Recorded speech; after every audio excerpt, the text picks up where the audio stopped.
Welcome to That's Good Sports. I'm Brandon Perna.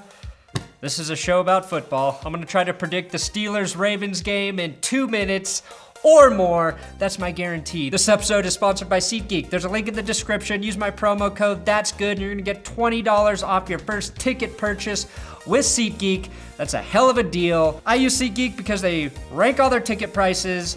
That way I know whether or not I'm getting screwed on the deal. Promo code That's Good, SeatGeek. 2 minutes starts now. The 7-5 Ravens at the 10-2 Steelers, and Pittsburgh is 4.5 favorites. I call Joe Flacco Average Joe, and what does he do? He fucking throws for 269 yards and 2 touchdowns and a 44-20 routing of the Lions. And then he eats that W like a comic genius after the game. I'm really sorry, handsome Joe. Even though I made fun of him, I did predict that the Ravens would win. Baltimore is being fueled by a defense that is playing consistently at a very high level.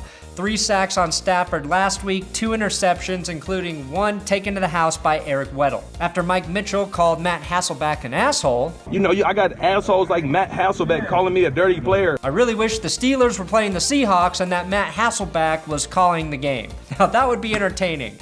And that's what I would do if I were NFL commissioner. I would exploit feuds for primetime football entertainment, thinking outside the box. The Steelers are 10-2, but they nearly lost to the Bengals. Their offense looked like shit for the first half, which there is no excuse for when you have Bell, Brown, and a JuJu.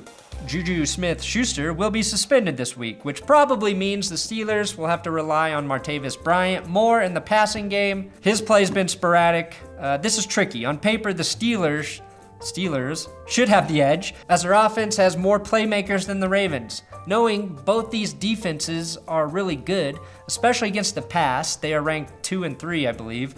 I don't see either team having a huge passing day, especially with Baltimore leading the league with 20 interceptions on the season. But in order to stay on track with those 20 interceptions, the Ravens are going to have to do it without their best cornerback, Jimmy Smith, who tore his Achilles and was handed down a 6-game suspension for PED violations.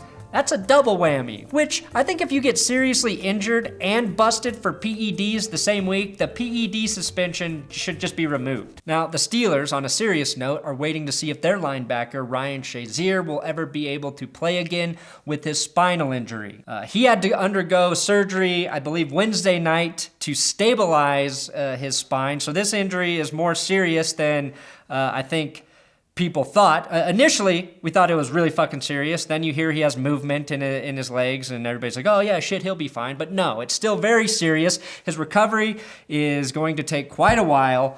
So let's just hope that Shazier is able to at least get healthy and live a pain-free life with full movement in his legs. Now back to making dick jokes and talking about football. Both teams are banged up and missing some key guys. Joe Flacco, as much shit as everyone has given him this season, has thrown 2 fewer picks than Big Ben, with about 1/10 the amount of explosive weapons. I really want to pick Baltimore. They've played better football the last 2 weeks than the Steelers, but for me, I'm taking Pittsburgh, who I need to believe can beat the Patriots next week, or I will die inside.